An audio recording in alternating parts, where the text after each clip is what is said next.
लहानपणीच आई निघून गेली. बापाचं मायेचं क्षेत्र डोईवरती होतं, तेही आज हरपलं. अरे आज कोणत्या जन्माच्या पापाची फळं मला भोगायला लागत आहे. अरे अरे किती कदर आहे. अरे तुझी मूर्ती सुद्धा दगडाची, तुझं काळी सुद्धा दगडाच आहे. आजपर्यंत तुझी सेवा चाकरी केली, पण तुला माझी दया आली नाही. आज किती कदर आहे.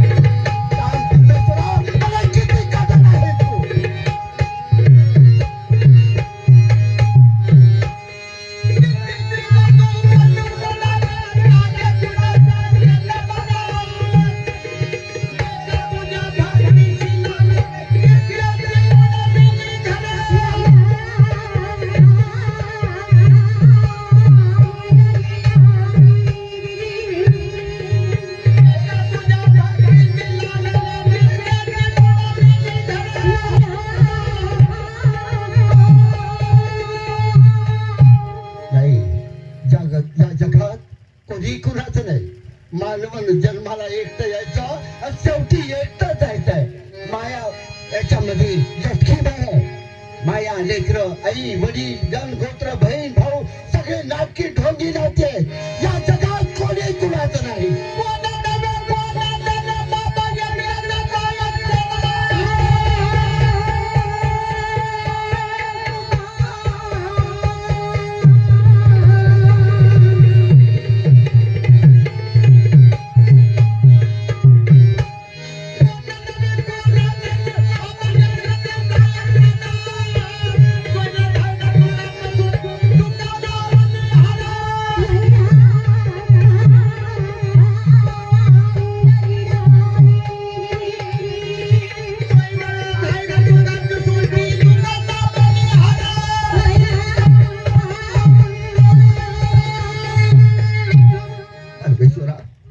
मला हद्दपारची सदा दिली, या गोष्टीचं मला दुःख वाटत नाही. पण ज्याला जीवा पार माझ्यावरती प्रेम केलं, तो बाबा मोहन एक घास असेल तर प्रथम मी खायचा आणि नंतर त्याने आपल्या मुखामध्ये घालायचा. एवढी माया करणारा माझा मोहन तो माझ्यापासून आज दुरावला, पण त्याला सोडून एक पाऊल देखील माझं उचलत नाही. आपण त्याची भेट घेतल्याशिवाय हे राष्ट्र सोडून जायचं नाही. आपण माझ्यामध्ये थांबावं, तिची वाट पाहत थांबावं. तो नक्की माझ्या भेटीसाठी येईल, कारण तो माझी भेट घेतल्याशिवाय भोजन सुद्धा करणार नाही. काय करावं, आपण बागेमध्ये जावं म्हणजे थांबतो.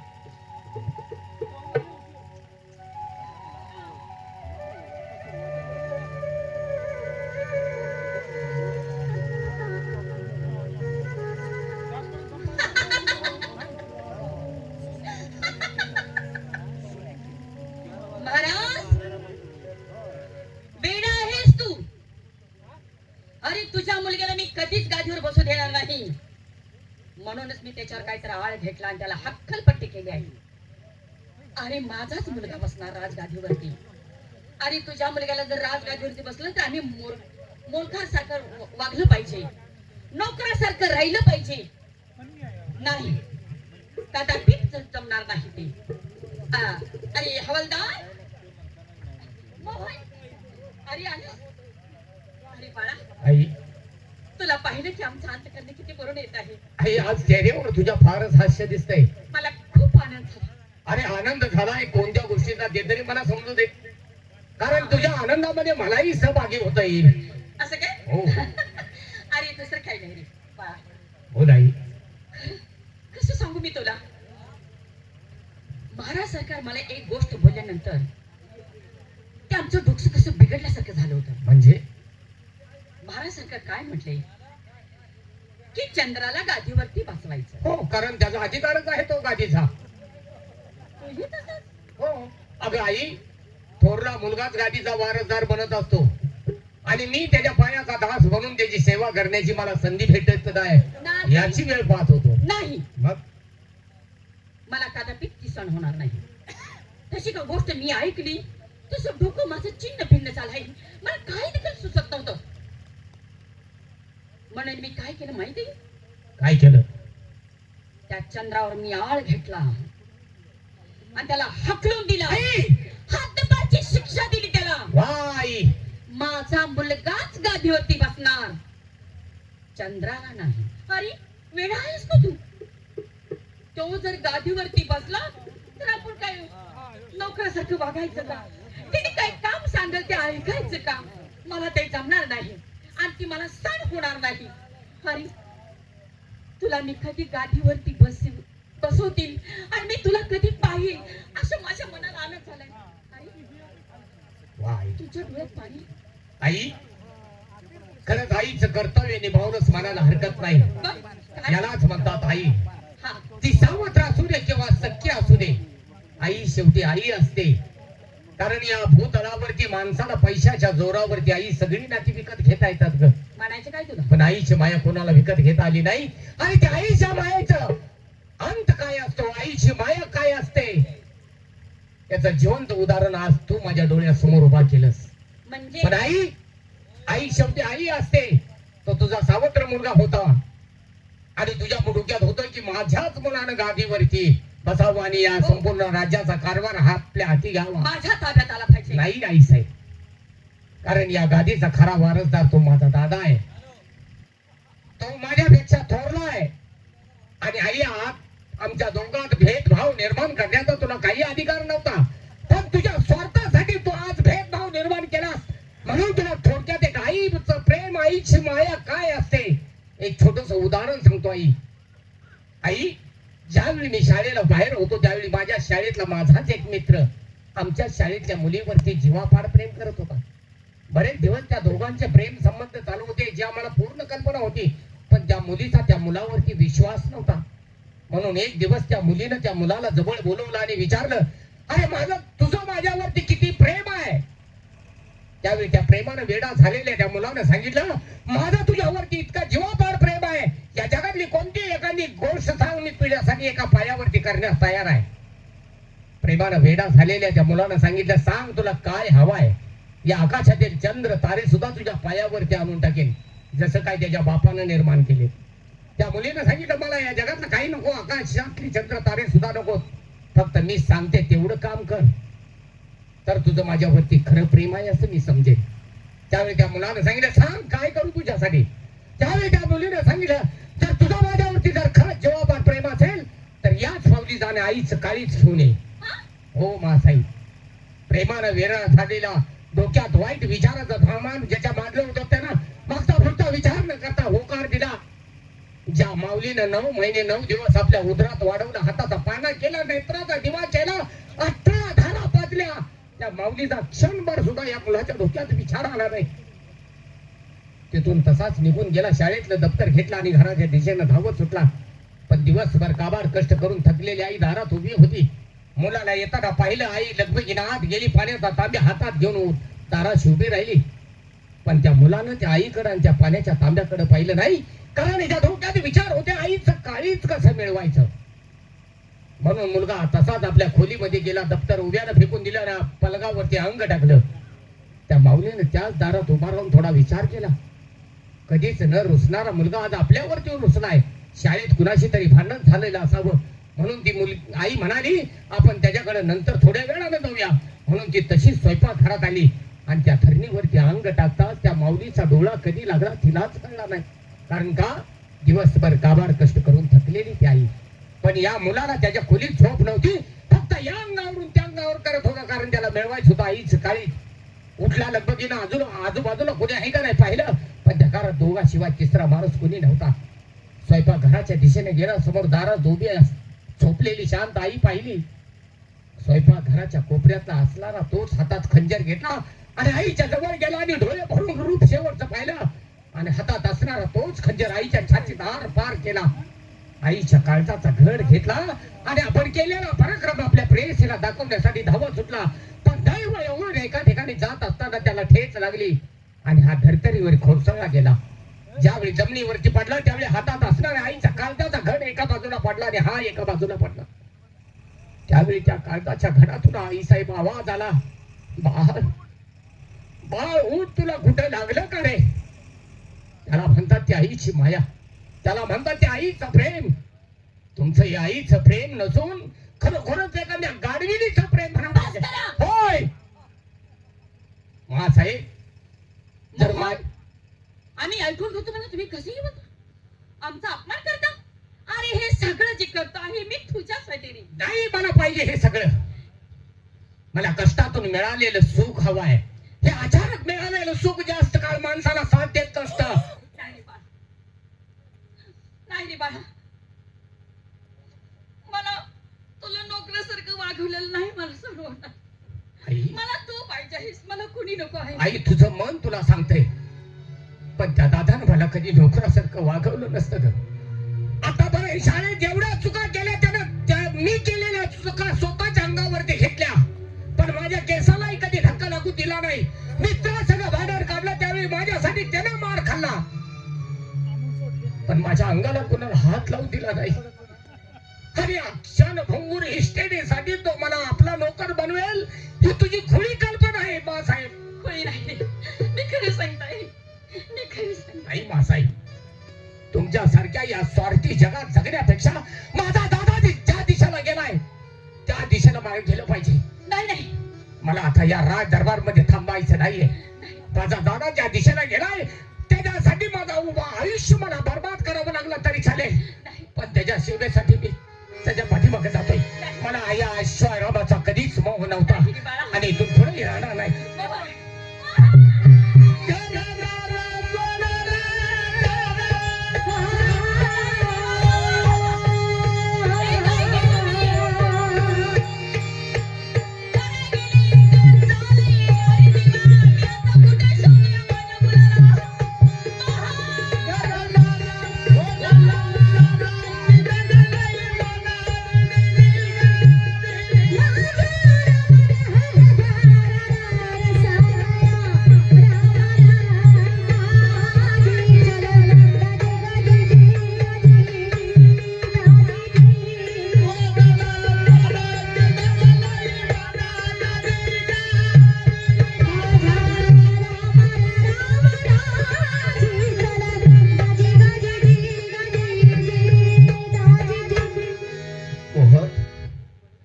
कधी येशील रे?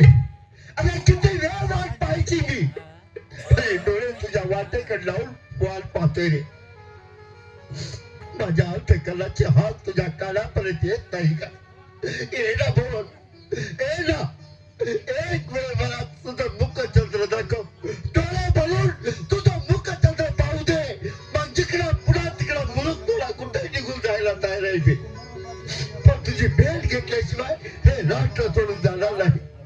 मी थांबतो आहे, थोडा वेळ अजून वाट पाहतो तुझी. ए मोहन,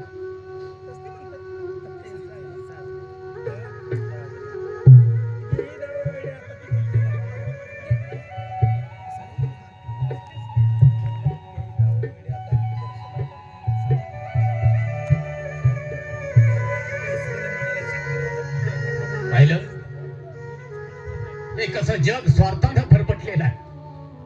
प्रत्येकाला कशाचा तरी स्वार्थ आहे.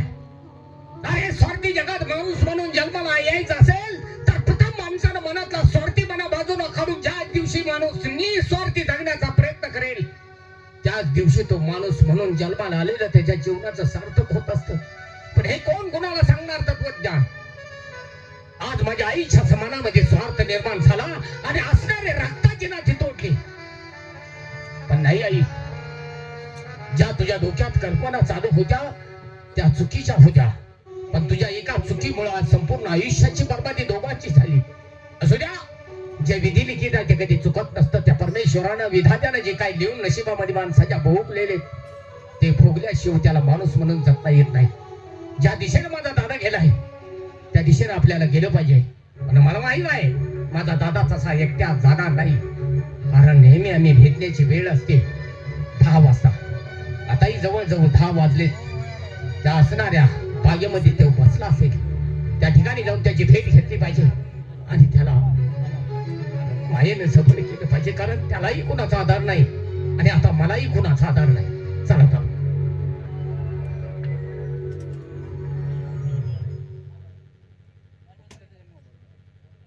अजून एक 5-10 मिनिटं वाट पाहावी, कारण 10 वाजायला येत असतो.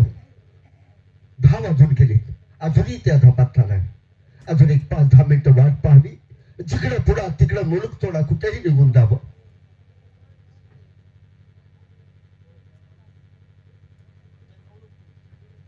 नक्कीच माझं मन सांगत होतं तेच खरं आहे. या ठिकाणी पहा दादा, का रे, का एकट्याला सोडून आलास? ज्या ज्यावेळी माझ्यावर ते संकट आलं त्यावेळी मला साथीदार माझा पाठीराखा बनणारा, पण तो राह दरबार सोडून जात असताना माझा थोडाही तुझ्या मनात विचार आला नसेल?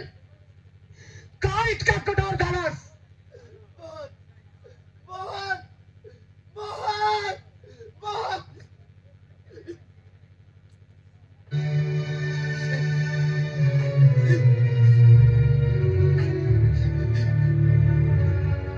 मी कठोर नाही झालो रे.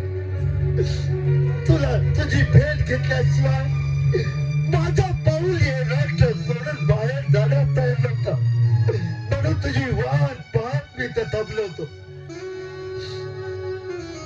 दादा, आज तुझ्यासाठी ऐशोआरामाच्या जीवनाला ठोकर मारली, रक्ताची नाती त्या ठिकाणी संपवली. काय केलंच हे? जे केलं ते योग्यच केलंय, कारण तू ज्या दिशेनं जाशील त्या दिशेने मला तुझ्या पाठीमागे यायचं. अरे बाबासाहेबांना तुझी गरज आहे, आई साहेबांना तुझी गरज आहे, या राष्ट्राला तुझी गरज आहे. नाही मी नसलो तर काही हरकत नाही, पण तू इथं राहायला हवं. नाही दादा, ही सगळी नाती स्वार्थानं बरबटलेली आहे. बापालाही स्वार्थ आहे, आपल्या मुलानं आपल्या पाठीमागे हे जनतेची सेवा करावी, राज्य चालवावं. आईला स्वार्थ आहे, हे संपूर्ण त्यालाच मिळावं. पण माझ्या मनात स्वार्थ नाही, फक्त माझ्या मनात असणार बंधुप्रेम आहे. आणि हे बंधुप्रेम टिकवण्यासाठी मी या सगळ्या ऐशोआरामाच्या जीवनाला ठोकर मारले रे. मोहन, माझी तुला विनंती आहे, हे तुझं असणार माझ्यावरचं प्रेम शेवटपर्यंत असंच राहू दे. मोहन, मी तुला भाऊ बोलत नाही रे. माझ्या काळजाचा तुकडा बातोय. ज्या वेळेला माझ्या देहातून प्राण निघून जाईल त्या वेळेला तुझ्या बाजून मी आलीच नाही. माझ्या बाजू तुला आली तर कोणीही करू शकत नसेल. या स्वार्थी जगात आपल्याला राहायचं नाही, दिसेल त्या मार्गाने निघून जाऊया. काही हरकत नाही. त्या ठिकाणी आपल्याला किती रात ना दिवस काबाड कष्ट करावं लागलं तरी चालेल, पण आपल्या दोघांच्या पोटाच्या उदरनिर्वाहासाठी आपण पडेल ते काम करू. मोहन, त्याची चिंता तू करू नको. रात्र दिवस काबाड कष्ट करेल आणि आपल्या पोटाचं खळग मी भरेल. मग तरी झालं ना. मी एकटा होतो, पण आज एखादा दोघं झालं. ठीक आहे, कुठेही जाऊ, जिकडं पुढा तिकडं म्हणून थोडा कुठेही जाऊ, कुठेही रात्र दिवस काबड कष्ट करू आणि आपण भरपूर थंडाला पैसा कमवू. चल, वेळ नको आहे. हे राष्ट्र सोडून, हे घरदार सोडून आपण आता निघायला हवं. चला, हे समोर जंगल दिसतंय, त्या जंगलातून आपण मार्ग काढायला हवा. हा, चला.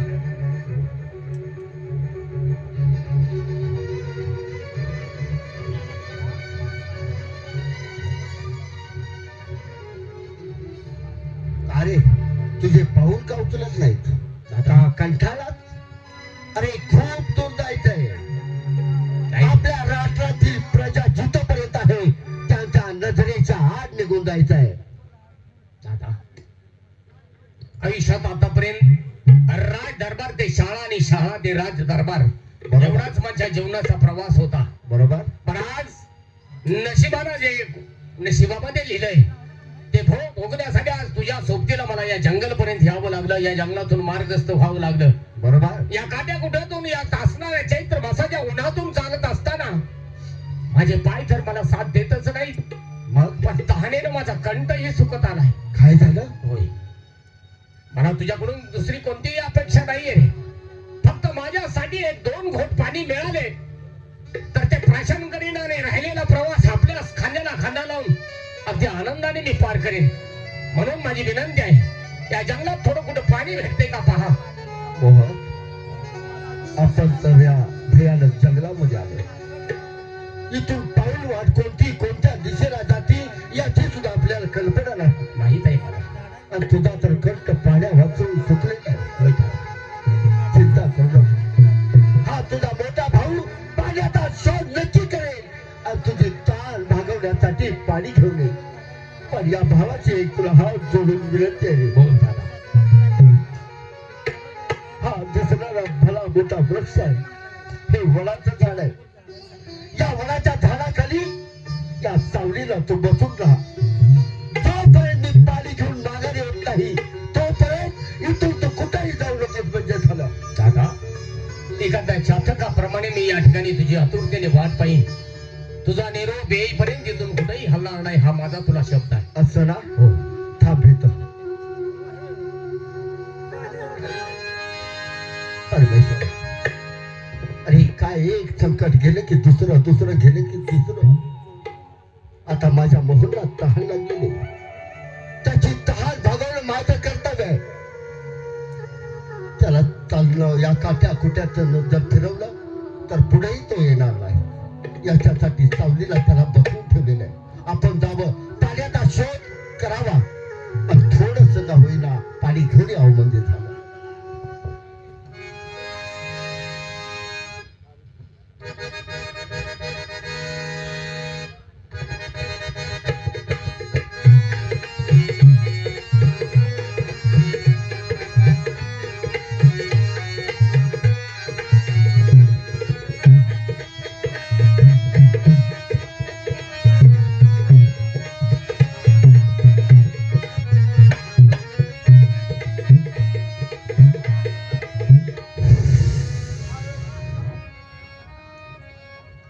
मला म्हणतात 5 फोड्याचा भुजंग.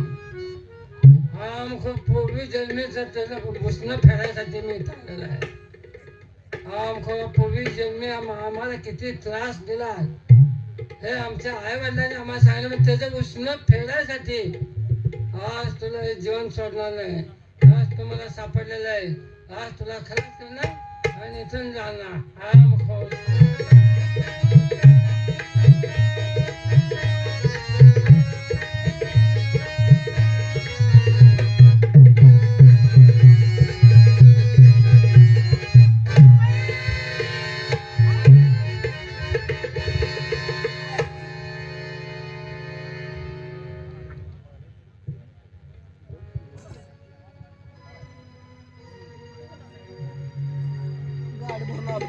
खरंच माझ्या मोहनचं नशीब चांगलं आहे. पाण्याचा शोध करून पाणी घेतले.